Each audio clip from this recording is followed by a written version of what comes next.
That's right. The Survivor Know-It-Alls are back here once again, coming to you live on the internet, not Woo! in person. I'm Rob Sister. Here is Stephen Fishback. Steve, what a night. What a Yeah, night. it was fine. It was fine. It was fine. No, it was incredible. What a great episode. What a crazy, awesome episode. What a perfect, one of the best episodes, not just of Survivor, but of television. And Of we'll get into television. of Wow. television.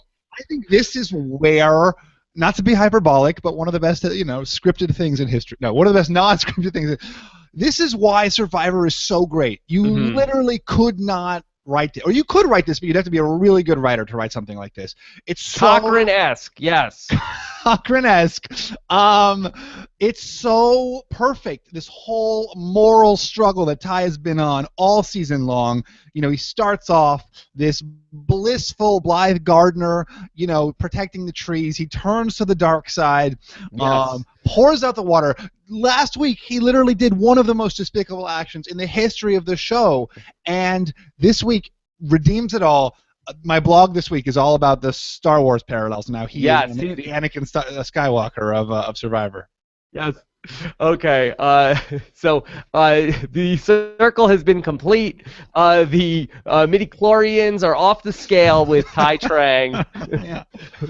And so much to talk about. Yeah. What an arc this season. And again, with everything we went through with Scott and Jason and the Alicia stuff, setting up this story, then to have everything paid off with Ty and Scott and going home. It was just amazing, wonderful television, without being hyperbolic, a wonderful episode of the show, and really a fun thing that we get to talk about here. And really, it's great. We need to talk about it. It's so cool. I'm just like still giddy from the whole thing. I got an email earlier tonight from Caroline's on Broadway. They thanked me for having the live know-it-alls last week, where just the entire place would have just gone nuts. People were just going insane. Yeah, it would have been a riot. Yeah.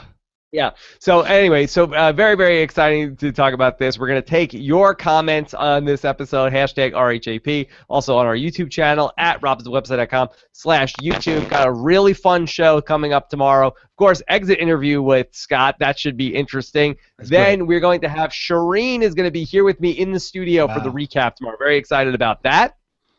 Wow. That'll be really exciting. Yeah, I think she's a great one. Talk about it's all kinds of things. Always great to get her insight. Yeah, so we will talk about that. Plus voicemails coming up. I'm sure we're gonna get a lot of calls after this episode. Scott Green, who's been on the podcast a couple times, that he has talked a lot about game shows. He actually recently was at a taping of The Price is Right, which is going to be on tomorrow morning. You may want to set your DVRs for that. He is going to be joining me for the voicemails. Very excited about that. Stephen, by the way, also tonight I am wearing one of the Know-It-Alls Live T-shirts that we had I need to get one of those. Where do I get them? Tell me where I get them. Go to robbinswebsite.com/KIA5 shirt, if you see it. Was there a KIA4 shirt? There was not a KIA4 shirt. Was there a KIA3 shirt? That's what I really want to know. Yeah, 3? That's Brian Malloy designed these shirts. I'm going to forget to talk about it if I don't say it right up here. No, they're really cool. They're really cool. All right, let's get into talking about this. I just want to start off. You're coming in and out on static. Sorry, just to. Okay, well, can you hear what I'm saying? Yeah, we're good now. We're good. Okay, all right, great. All right, so Stephen, I have to talk about this from the perspective first of Ty. Did Ty make a good move tonight? So that's a really hard question, and I think so. Let's the position Ty was in. If he stays with the guys, right? He's with those three. He's with Jason and Scott. He can beat either of them in the finals, that's for sure. But there's this other threat of Julia, who's now kind of with Jason and Scott as well. And Jason and Scott are talking about, we want to get Julia. I'm sorry, they're saying we want to get Ty out and take Julia with us. So Ty has a position with those boys. Now, just because they said that to Julia doesn't mean that's what they actually think. So we don't really know where Jason and Scott were in this. Were they more with Ty? Were they more with Julia? I mean, they've shown pretty consistent loyalty to the people they've been loyal to. And they're such big goats. So I think he was in a pretty solid position over there. Now, after this vote, he's got an advantage and an idol. He's just pissed off his former allies, and he's kind of expendable to the other people. I think Ty's in a really bad place right now, and I think he was in a great place a minute ago, and now he's not in a great place. Yeah, I think Ty made a bad move tonight. I love this move for Aubrey, for Sydney. I love it so much for them, and we'll talk about that. But I think Ty made a bad move. I think Ty made great TV, and maybe Ty, if it was any question, really endeared himself as a fan favorite and maybe locked up an appearance on a future season, but I don't think that was really in question before this episode, and he really redeemed himself after last week's episode. So from a TV point of view, Ty solidified himself.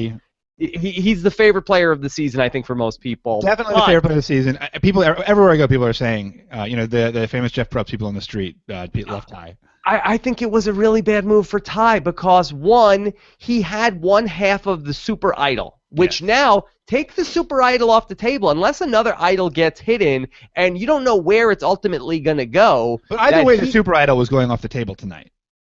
Yeah, I guess it was gonna be used, but that's a fair point. So yeah, you're changing my mind a little bit. So Ty keeps his half of the idol. If Ty had voted for Aubrey, it would have been a split, half Aubrey, half Scott.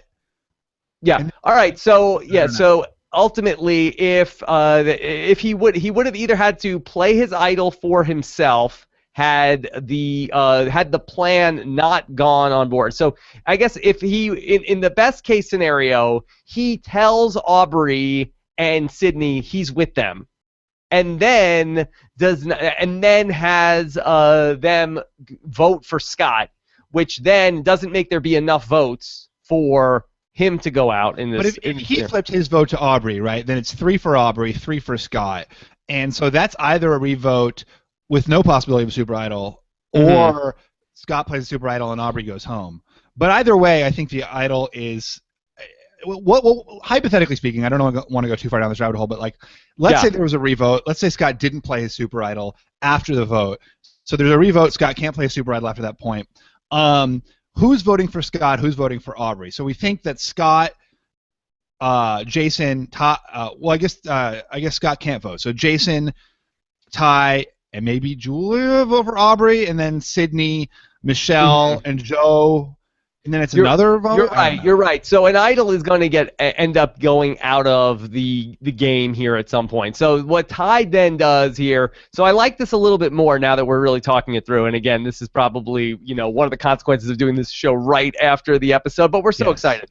But so Ty gets to hold on to his idol, but the possibility of the super idol goes away. But I do think that he was probably set up better. I just feel like that you're right. He is expendable now at this point, even more so to this alliance of Aubrey and Sydney and Joe.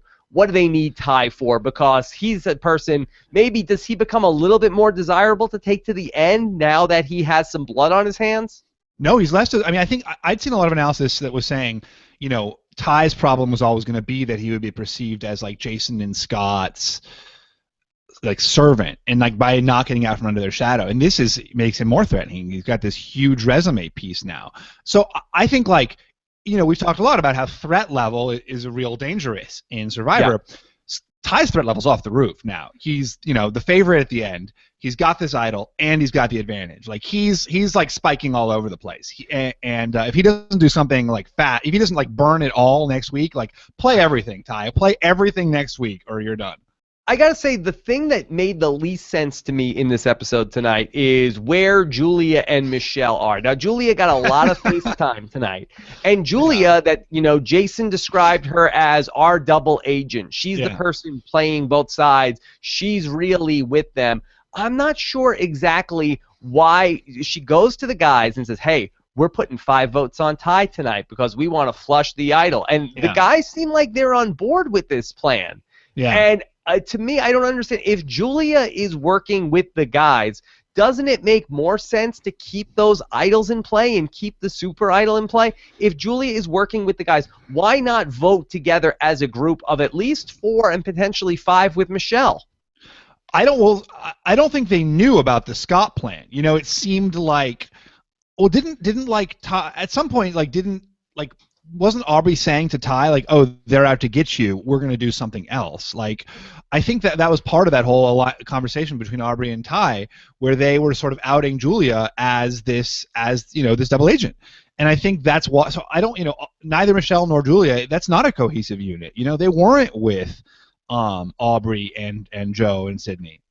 Yeah, but who are Julia and Michelle with? Are they with the Nobody. guys or? Well, Michelle's not with anybody, right? As far as we can tell, she's with Julia maybe. Julia, I think, is playing that role of double agent, and I think the guys are cool with it, and she thinks maybe the girls don't know, even though the girls clearly know. Mm-hmm. And I think the guys are cool with like getting the information. I think that and we saw a lot of people saying this on Twitter tonight, that the guys were so excited about playing the Super Idol that it almost kind of like overwhelmed their actual strategic thinking about the idols. It was like maybe there was a way to focus it where they just had to play one idol, but they were so into the idea of the Super Idol. And also, like, that's a really risky move, to risk playing one idol on one person when you're not sure who that person is. Last week they didn't even have to play the Super. Last week they thought that for sure they were going to have to play the Super Idol. They didn't have to. So I think from their perspective, like, maybe there's a chance the girls cannibalize themselves again. Like, let's hold on to these. There's no reason to rush this. They might take one of their own out. Once we have all the information and all the votes are cast, then we can make a choice. And we trust Ty 100%. Now, as someone who has lost a game based on trusting someone 100%, I have a lot of sympathy for that. So just to drive home this point, just in case people turned off the episode before they got to hear Scott's final words, he says, I am sitting here with Jason's idol in my hands. Jason should have this. Steven, why did Jason give the idol to Scott before Tribal Council? Why couldn't Jason have held on to the idol and then either played it for Scott if necessary or played it on Scott if necessary? It doesn't change anything that Ty still did not use his half of the idol to save Scott, but Jason would still have access to his idol. Yeah, no, I mean, clearly, obviously, in a perfect world, and Scott could have given it back to him. And I wonder if Scott was even aware of that. I think sometimes could he get after the votes were read? He could have given it back to him. Why not toss it over to Jason? Like, I don't think that's allowed. I don't think that you're allowed to. Okay, I got voted out of the idol. Here, have my idol. I'm not going to need it anymore. I think if it is on your person when your name comes up, I think that idol is null and void. Well, we need to ask Jeff this because I've never heard that rule, and I think that people will often get very rigid about their perception of what's allowed and what's not allowed. Remember, like, last season, and again, like, not to bring everything back to me, but really everything revolves around me. Remember last season when Jeremy found out that they were voting for me and I was in the voting booth, and I was like, why didn't you yell, hey, Fishback, they're voting for you? Mm-hmm. And he was like, oh, are you allowed to do that? Like, you're allowed to do a lot. You just aren't aware of it. I can't imagine that you're allowed to, if you get blindsided with idols, that you can just give them to whoever you want as parting favors. That, hey, I'm voted out, but here, you guys can use this. We need to ask Dalton to get a rules clarification. If you got voted out the night before you played your advantage, could you have given your advantage to Jeremy before you left? Could I have tossed it over to him? I don't know, maybe. Well, I can't use this anymore. Here you go. Why not? Because that's not fair. Why? It's such a public thing. It's like we all want. Why is it not fair? Why is it like that any less fair than anything? All right, whatever. Like, maybe you're right. I'll cede the point. You're probably right about this. But yeah, you're probably right. But I think getting back to the question of like why did Jason do this? I think Jason is really big on making public displays of trust, and it's actually part of why he's the strength of his gameplay. I think people are really down on everything Jason does because he's like a villain, but he actually is really good at building, trust within his group, and he does that through proofs of trust. Let me say this, Steven. I'm going to say, let me posit something, and I'm not getting on Jason and Scott for any of the moral issues. I'll leave that to other people, but can I say, I think that Jason and Scott have played a pretty bad game after the merge. Can I just say that this is the third consecutive week that they have been blindsided at Tribal Council. This is the third time that they've gone to a Tribal Council, and the name they've written down, the person that they thought was going home, has not gone home in any vote since the merge. And there have only been 3 people who voted for the correct person at every Tribal Council after the merge. And, Steven, I think that is the biggest indicator of who is controlling the game about the person that, in Tocantins, how many times did the person that you voted for not go home? Never happened. It never happened. This is 3 times in a row. One time I can excuse. This is 3 consecutive votes that they did not know who was going home at Tribal Council. Yeah, no, you're right. But like they were, I agree with you. But like they did terrible time management, right? We saw that scene with Scott and Jason and Ty by the water, where like Ty approaches them and says, "What if we align with Aubrey?" And immediately Scott says, like with no hesitation, "Actually, let's vote her out." You know, like no discussion, no like, oh, like let's hear us Ty out about that. What are your thoughts? But they were in a really, really, really strong position, you know, apart from and that. So, yes, they were blindsided. Yes, they were wrong, but they were in a really good spot. And, you know, maybe the strength of their spot made them arrogant and you know, made them lose perspective. But, like, they're both kind of rational players. I mean, maybe a little irrational last week, but, like, you would never expect Ty to make such a self-harming decision as he made this week. I don't know. I feel like I would expect this more than I would expect him to be putting out the fires last week.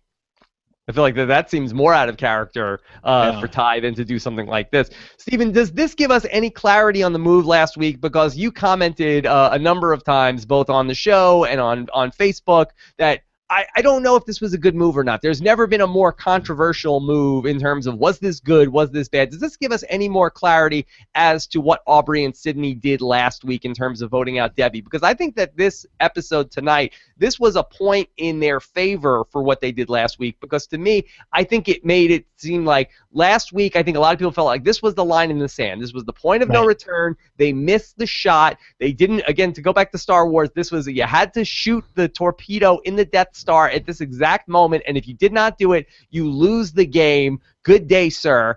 And they did not take the shot at that point in time, and a lot of people felt like, okay, this is game over for Aubrey and Sydney, and that the Super Idol was too powerful. There was no way to disarm it at that point in time.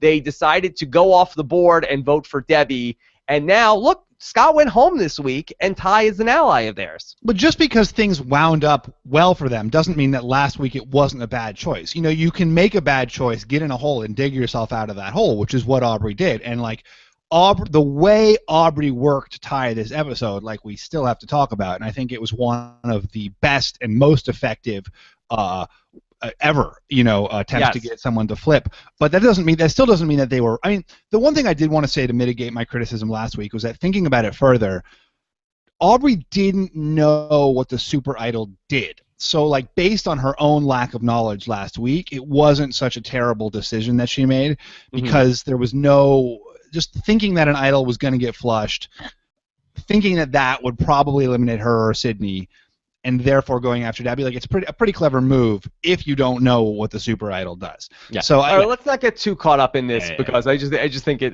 gives a little bit of insight into what we're talking about last week, and anything can happen any given week. All right, let's talk. You're right. Let's talk. It's time to talk about Aubrey and how great she's been. And you know, Steven, I have to say I've been so impressed with Aubrey. I talked about how last week I was starting to get on the Aubrey train. Yeah. What do you? Yeah. It keeps chugging along because Aubrey, I think, is the person that's playing the best game this season. I completely agree. I definitely think she's playing the best game this season, and certainly that we're. I mean, you could argue Sydney as well is playing a really strong game this season. I would say I have to give it to Aubrey over Sydney. While they voted the same way after the merge, I feel like that. I felt like Sydney was in a pretty good spot. I still don't love that move that Sydney made 2 weeks ago because I felt like that Sydney was the one who was set up to be in that spot that Julia wanted to be in. Yeah. The person sitting at the end with Scott and with Jason. And I think that Sydney really put her game into jeopardy with the move that she made, where Aubrey, I think, has been the beneficiary of all this. But Aubrey, I think, you know, she was the bridesmaid in both of the challenges tonight in that she came up short. So close, though, going to the brink. But I think that so many things she did well here tonight, starting with the Ty, getting him on board with this plan, and really doing something which may seriously jeopardize his position in the game. Yeah, no. I mean, I completely agree. I think that was like an epic. And I want to like talk about, some of the things, some of their conversations that are like even specifically. I mean, first she has that long conversation with him where she's talking about it's an emotional game and we're emotional people, and sometimes you think with your heart and sometimes you think with your head, and what a great way of just connecting with him. But the comment that I loved, and I think this is just epic, and I want to read the whole thing. It's not that long. She goes to Atai, and she says, I want you to be comfortable. This is your game. You're making a big move, and I'm telling you, you have 3 people behind you. I'm positive. And this like one comment is doing so much work. She's first of all, she's expressing sympathy with him. She's putting it into his perspective. She's saying it's all about his decision. She's expressing sympathy. And she's saying, we're behind you, 100%. She's not as, like Scott is saying to her, here's what we need to do. She's saying, you have these votes behind you, and then she says, I'm positive. And like in Survivor, no one is positive about anything, but if you can say I'm positive about something, it creates so much weight, so much force. And even this, just in little ways, she says, you're making a big move. And I think that idea of like reinforcing this is a big move, we're in modern Survivor. Everyone knows it's a game of big moves. By reinforcing the idea of like you'd be making a big move. It's like she's not doing it in a pressury way. She's doing it in a sympathetic way, but she's also kind of reminding him this is your big move. Let me talk about what she did at Tribal Council, which I thought was absolutely fantastic. When they talked about her in the challenge, and she was saying, Jeff, when else in your life are you going to be standing there with a professional athlete on one side of you and somebody who is a veteran? I forget exactly how she described it, but she was sucking the kneecaps of Scott and Jason, her adversaries who were voting her out. They totally had her respect. Scott goes out to the jury. He's not going to be mad at Aubrey on that jury. He's mad at Ty. Great call. And so if those guys are on the jury and she's up there in the finals, that they would certainly vote for Aubrey in that spot, especially over Sydney. They hate Sydney. They don't like Ty anymore. So I think that she is somebody who is not only just making big moves in the game, she's also winning over the respect of the jury. She already has the Neil vote. So she is, I think, the biggest jury threat as well at this point. And now, are people going to realize that and vote her out? That is certainly a possibility, but I think that she has played the most impressive game to me through 10 episodes. And that remark reemphasizes how Scott and Jason are such huge physical threats, right? Which you don't want with you at the end. You want to be able to win at the end. And I actually think that might be a part of Ty's mistake, which is that I think when you look at Ty's competitors in this game, he has gone up, the people who he's had tight competitions with have been Aubrey and they've been Sydney. And so now he's putting himself in a place where he's going to be up against the Aubreys and the Sydneys instead of the Jasons and the Scotts. You want to be against people not just who are worse than you in challenges, but who are worse than you at the things you're good at. You want to remove the people who are competitive with you at your skill sets to reinforce your ability to win those challenges. And he's doing the opposite. He was aligned with 2 of the most beatable final Tribal Council opponents in the game. He left them to go join up with 2 of the most difficult people to beat in the final Tribal Council. And, and like I'm saying, like he was beating Scott consistently up at challenges, and until today, he was beating Jason at challenges. So it was, bad move. Another thing about Ty tonight, Ty is the holder of the Season 32 advantage, Steven. Something that you know a lot about. So the advantage has been a curse for all who have held it, which is me and Dan Foley. In fact, for both of us, the episode we played, or the Tribal Council we played it, was the Tribal Council that we went home. Now, it's slightly different for Dan because his play of it triggered his elimination from the game. I was going anyway. I just failed to save myself.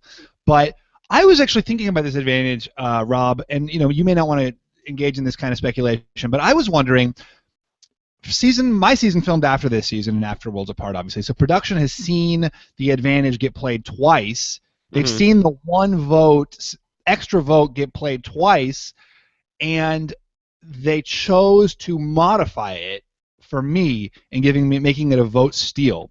Do you think that means that it didn't work out well for Ty, so they tried to like fix it, or do you think it did work out well for Ty, but they still wanted to give it an even greater superpower? Yeah, that's very interesting to me. I think that I don't want to speculate too much on it. I think we have to, we'll see soon enough within the next 3 or 4 weeks how it ultimately plays out. I can't wait that long. I want to speculate. Well, we can speculate, but I think it's a little bit of a fool's errand right now. But it is interesting that it was more powerful in the season prior to this than it is in the season that comes after it. So if you're just a regular viewer of the show and you're not really privy to the filming order and all this stuff, it is kind of weird that, okay, this thing had this power 1 season ago, but it's actually less powerful when it comes up in this season. Right. That would be, but it would be strange to fix something that was not broken. You wouldn't like give it extra power if it was already I don't know. Maybe you would because you're right. It's out of order. Just a quick note. Dalton confirmed that you are correct and that he could not give his idol back. Okay. Thank you. Well, yeah. I mean, I didn't think that there was much debate about that, but yeah, it would seem like the game would be so silly, I think, where if you go out of the game, you get blindsided with something on you, and it's not like a hat or something, like something that's, it would make no sense to blindside people with idols because then they could just flip them to their friends. Right. Fair. Yeah, I don't know what I was thinking. I wasn't thinking. Rob, okay. I wasn't thinking. I'm so... No problem. The knowing is know-it-all was not on the line. No need to sweat it out. All right, so for Ty now, with the advantage, now this is interesting to me, Steven. Now let's bear in mind, for us at home, we've seen Dan Foley with the advantage. We've seen Stephen Fishbach with the advantage, but at the time that season 32 was filmed, yes, Dan Foley had not even gotten the advantage. I looked this up earlier tonight, that the episode with the advantage aired about a month after the episodes were filming. It might have actually aired while they were filming. So they don't know exactly where, for the modern day players, the people that are playing in seasons yet to come, say, okay, somebody has an advantage, they're a target, but that idea might not be out there. Do you think that for Ty, having the advantage makes him an even bigger target? Yeah, I mean, I think the fact that he has this mystery advantage, no one knows what it is, and I think, yeah, I think they're going to think Andy's an idol, but like, at least with me on my season, everyone assumed that my advantage was an extra vote, right? Because they had seen Dan Foley. But I think that there's an even greater danger now for Ty. Although... Great point. Nobody knows it's an extra vote. We all assume that it's an extra vote, but no, they don't know what his advantage is. They could think it's the Tyler Perry idol still. They might, which actually might make him give him some safety, because that no one wants to vote for the guy who has the super idol, right? So maybe it works to Ty's advantage that no one knows about the extra vote.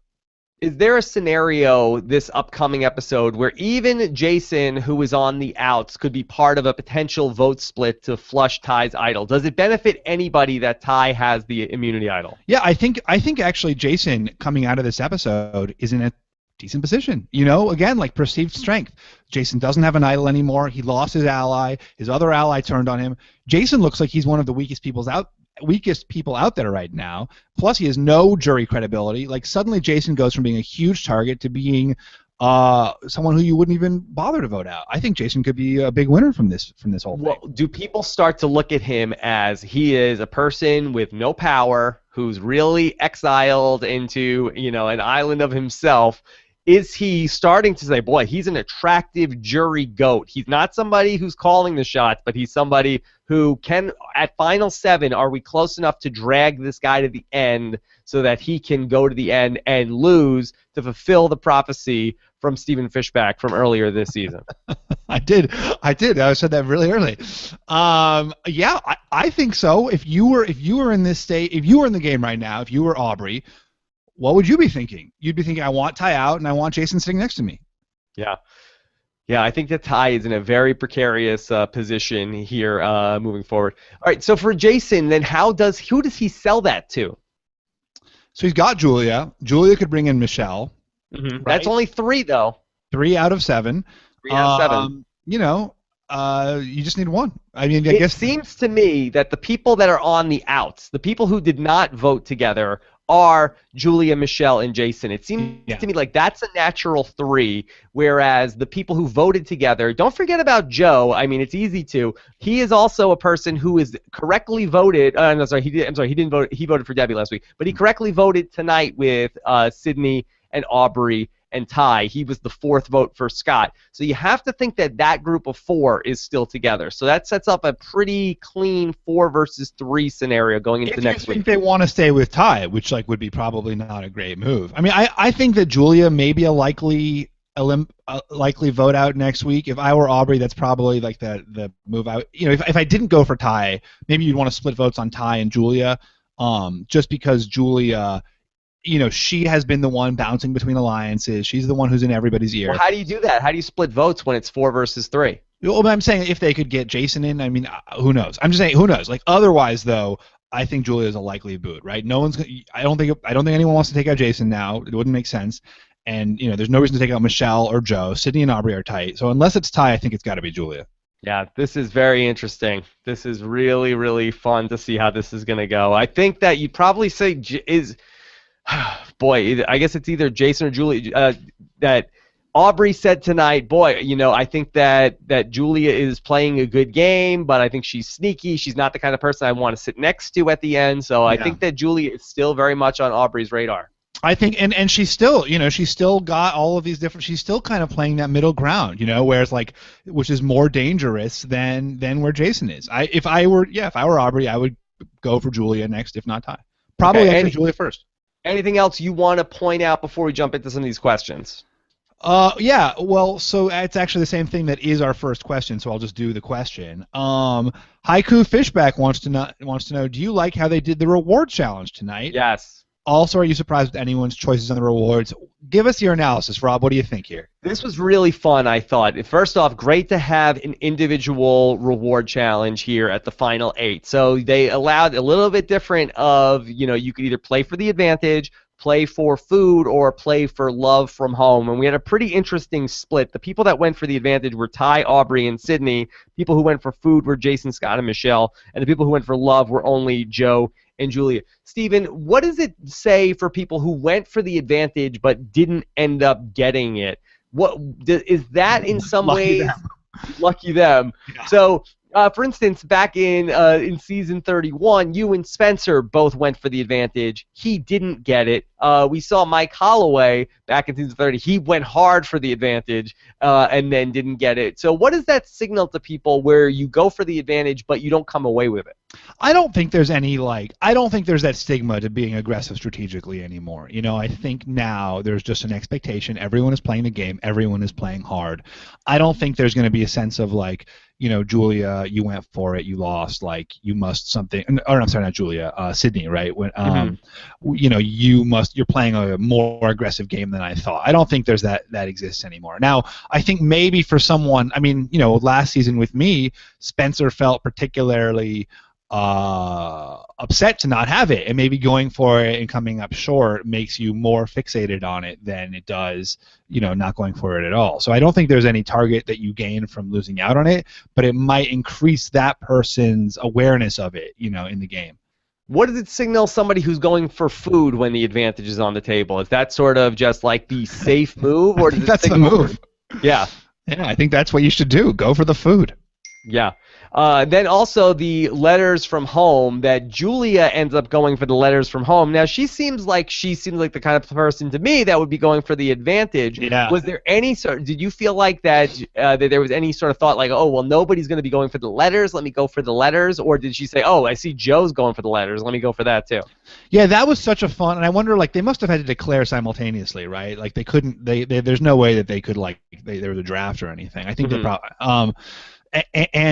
yeah, I just love that, the strategy of the choice, oh, I know that probably not a lot of people are going to go for the letters. I miss my family a lot. I'd love to.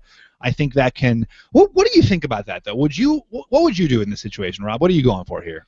I think knowing everything you know now. As the gamer, I think I would probably go for the advantage here. I think you want to at least control it. I think that what we've said, the conventional wisdom coming out of your season is you want to have the advantage and you want to play it as fast as you can. You want to control it, you want to get rid of it. Yep. Disarm I agree it. with that. Right. Yep. Yeah. I think that's right. And yeah, and I've always found that like thoughts of home are debilitating for me at least. I know some people find strength from them, but they really take me out of the game. Right. You don't want to get too much. Some people do get the strength from it, but I find it the same thing about talking about food. I don't want to talk about food when I'm on Survivor because it's, I don't want to focus on what I don't have. I want to think about the game at hand and be present in what I'm doing. Yeah, I actually like to talk about food. It is a really divisive issue when you're out there, though, because some people really like it and some people hate it. I like it. I just like it allows me to like imagine the taste of whatever it is in my mouth. I don't want to hear about what you're going to get at the airport. I don't want to hear about like all the different, we're going to go to Cinnabon. We're going to go. You don't have to listen, walk away. We can have a conversation about Cinnabon. You can be over there. Yeah. Okay. Let's talk about from Connor Berry. Did Ty make a mistake? I think we're both going on the record that Ty did make a mistake. Not a great move for Ty. Not a great move for Ty. Great night for Ty, but not necessarily. For Ty, not a great move. Yes, and it's like, I have this line in my blog, but like I don't know what the exact line is, but did anybody, it wasn't a great move for Darth Vader to, betray the Emperor, but we were still cheering for him when he did it. Yeah, he ends up, spoiler alert, but he doesn't come away too great from that. Yeah. Well, redemption song for 420 for Ty. Yeah. Deadwind, going forward, how should Ty use his extra vote? Okay, are you seeing any way in which Ty could use the extra vote? I mean, the challenge, and this is really the challenge of the extra vote, is that it's so situational that Ty would have to be in a minority alliance that's a minority by one vote, or actually he would have to be in a Ty alliance. Yeah, he's in the Ty alliance. Any alliance that he's in will inherently be the Ty alliance. Be a tie, and it's too frustrating. No, but there needs to be an equal number of votes on both sides, and he has to. And like, how often is that the case? Where it's like the perfect situation, and it's the perfect situation. I don't think it's going to be that helpful to him. Maybe at the final 6, if Julia's voted out next week and he flips over to Jason and Michelle, I mean, maybe like it's just such a long shot that it actually plays off for him. But now I think that this is pretty interesting that Ty ends up getting this at the final 8. I believe that Dan Foley got his where I feel like it was like the final 10 or so. Do you remember how many people were left? Was it final 11, final 12 when you got your advantage? For me, it was the night Wigglesworth went, so it was final 11. Yeah. Okay. So I think that for Ty, this kind of helps him because there's not going to be 6 different tribal councils that he could use that. There's a total of 4. He didn't use it at once. So now there's only 3 tribal councils left where he could use it. Final 7, final 6, final 5. So that sort of narrows it down for him. So I think in some ways that helps him with this advantage. That's probably true. Like there's fewer things, like there's less time for it to sort of build up as a threat in people's minds. He only has to live through 3, and then he can just be like, oh, this is what it is. Did nothing for me, which is also a real possibility for this. Maybe that's why they made it more powerful for my season, was that like not that it went wrong, but that it just did nothing. And it didn't necessarily help, but that somebody in the majority had it, and maybe. Yeah. Interesting. Okay, let's take a question from Chris, who wants a 2-part question. Do you think another idol will be circulated into the game? And if so, do you think that suspicions of the super idol will be confirmed for everyone else due to Scott's reaction when he left? Now, Steven, you had said that you had wanted any of the people doing exit press to find out what was the sort of general buzz about the super idol. Yeah, sadly, go ahead.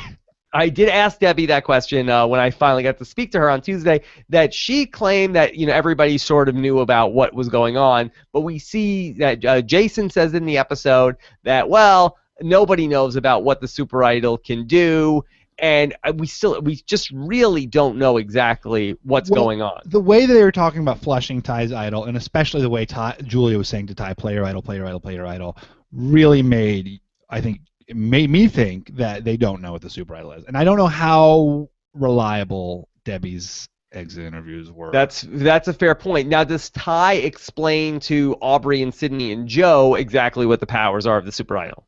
I think maybe now that there's no super idol in play, and the question is like, is another idol going to come into the game? Absolutely. You don't have a season where 2 idols combined together can make a super idol, and then only have 1 idol in play. Yeah. unless production was just so scared off about, boy, this thing got a little too powerful, because it's not in season 31 where they took that off the table. So maybe they kind of got scared by, boy, this Alliance of 3 has it. There's not a chance to shut down the game. Like, we're playing with fire here. Let's take it off the table. Because it really would have shut down the game, and I think a lot of people were complaining about that aspect of the Super Idol. I think it's a fair one. A, that it kind of would have ended strategy, and then B, that no one really knew what his powers were. Okay, so we'll see what happens. All right, Frickifer wants to know, does Scott officially take the title of greatest former athlete to play Survivor? What do you think? The other contender is Jeff Kent. No love for Gary Hogaboom? Or Uncle Cliffy. He made it further than Uncle Cliffy. On 420, we have to give some love to Uncle Cliffy. Yes, absolutely. Give some love to Uncle Cliffy tonight. Overall, what did you think of Scott? I love Scott, and I think Scott was hurt by having Jason in the game. I think with Jason, Jason brought out some of Scott's worst impulses, and I think probably the reverse was true. Yeah, I think probably Scott brought out some of Jason's worst impulses. I think, we saw individually after the swap when he was just when he was just operating on I guess Brains Beach, that was whatever beach it was. Yeah. He was in the mix with everybody. He recruited Ty over to his side. He brought in Julia. Like, he was such a uniter. He was such a smart strategist. And I think everyone had this like outpouring of love for Scott. And then he rejoins with Jason, and everyone's like, "Oh, Scott, that jerk." And I think for both was the best Scott of the season. Those 2 episodes where he was separated from Jason. I think that he won a fishy in that time. Yeah, and I think that and people complained that he didn't win the fishy the previous time. He was really really guiding the strategy of on that tribe and doing it really well. And I think for both of them, I think for both Jason and Scott, they ended up kind of reinforcing that kind of bro-ishness of each other, which Natalie Anderson loves. So it's to each her own. He played hard. That's all we ask for these players. Maybe too hard. He played smart. He played for many smart things he did. I think he played a real. Is he the furthest? Did he go further than Kent?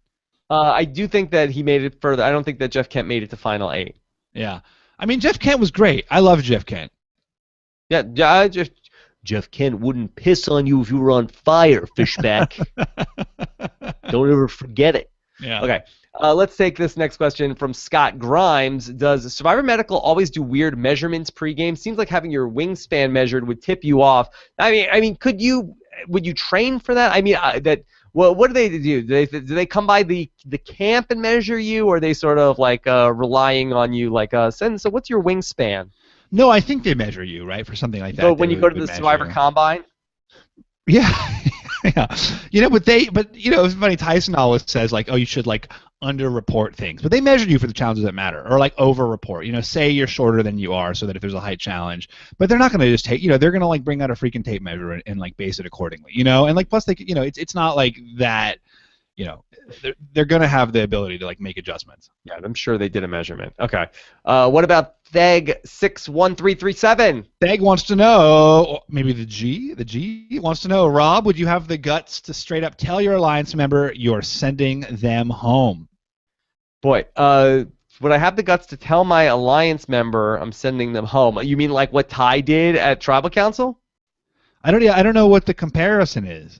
Yeah, I mean, this is really, really fun, because we talked about this scenario where both people on the Super Idol had to turn their key to make this happen, where, Scott was turning his key, and Ty was like, no, no, I'm not going to do it.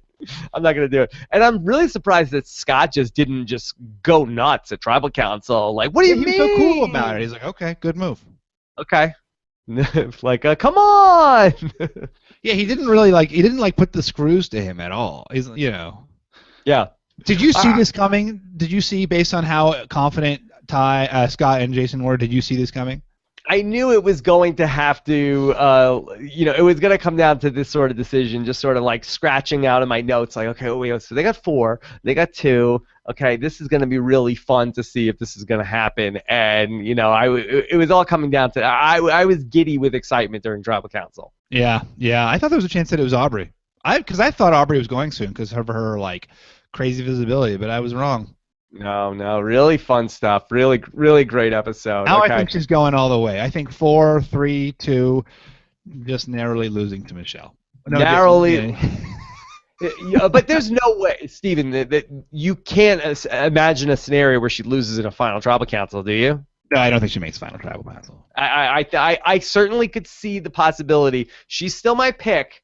You could see the scenario where she ends up just outside the money, and boy, that's frustrating. I think that's frustrating. I think she's on the bubble. I think she's the Wentworth, the Sesternino.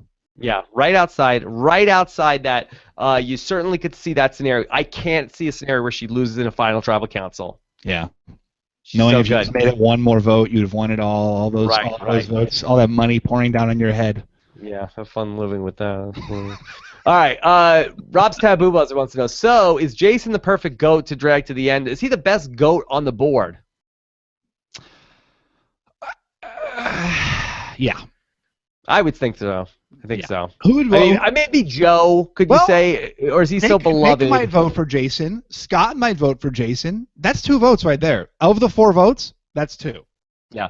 I'm trying to think that just in a vacuum, what's worse? The person who did things wrong or the person who did nothing? I think that probably the person who did things wrong, that pissed people off, is worse than the person who did nothing.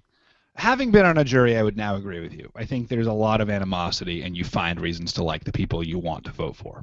And I think Joe's got a nice story where he's a person guy, former yeah. Go ahead. Sorry. Had a great life. He doesn't seem like he's been a jerk to too many people. Yeah. Okay. All right. Let's go. A couple more questions. Kyle Dorr, would Julie have been in a better position if she told Ty about how Jason and Scott would have cut Ty at the final 4 over her? I don't know why she would tell him that. That would just be alienating Jason and Scott at the in favor of Ty. I don't think there's anything to be gained from that.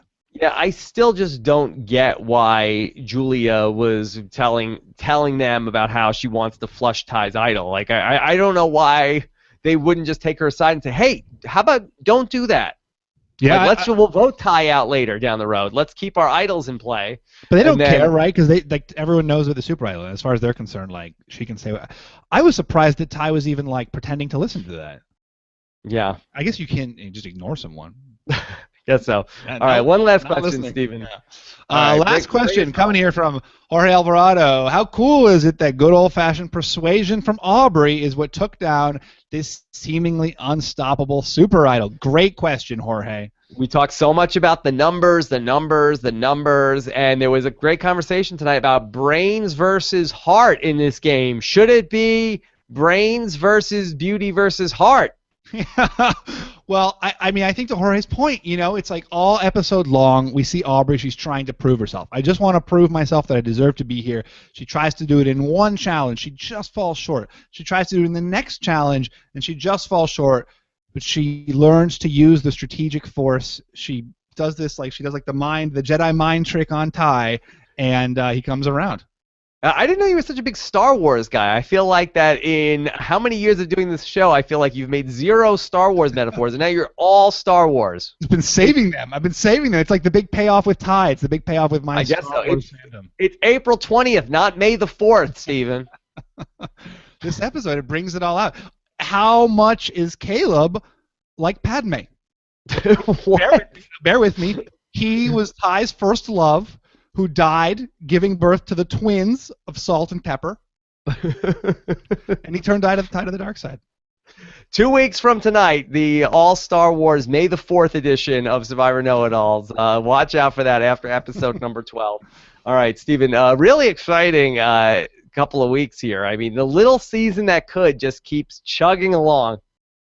Yeah, really, we came in with no expectations, and every single week, it's got to have a terrible ending, right? It just must get awful from here on in, because every week it's been so fun. One of the best pre-merges ever, and it's continued through the swap into the merge. It just week to week, a surprising, satisfying, really character-rich show. All right, Steven, who got the fishy tonight? Have to check it out. Have to read the blog. Oh, come on. We're going to read it anyway. People don't. People just want to know who gets just want to know. Yeah, it's crazy. Okay. All right, so follow Steven on Twitter, @StevenFishback, to get a hold of that People blog and find out the answer of Who got the fishy tonight? So we will be with bated breath and check that out.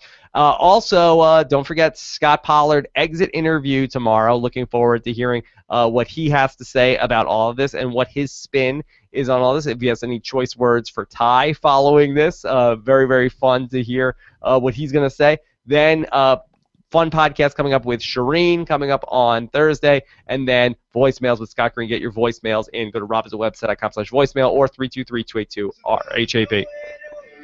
And Steven, that's going to do it for us here tonight. This was good. Good stuff. Great episode. So fun to do it. Not as fun as in person. Yeah, no, last week was so great, but this week is good. This is fine. Yeah. No, this was very good stuff. All right, so that's going to do it for us. Looking forward to reading your comments on robbinswebsite.com. Of course, please try to keep it civil. We do appreciate that, right, Steven? Yeah. Yes, we do. Yeah. Yeah. Look, we all love the same show. We can all get along. All right, robbinswebsite.com, and subscribe to the podcast. Go to robbinswebsite.com/iTunes or search for RHAP in your favorite podcatcher. Have a great one, everybody. Take care. Bye.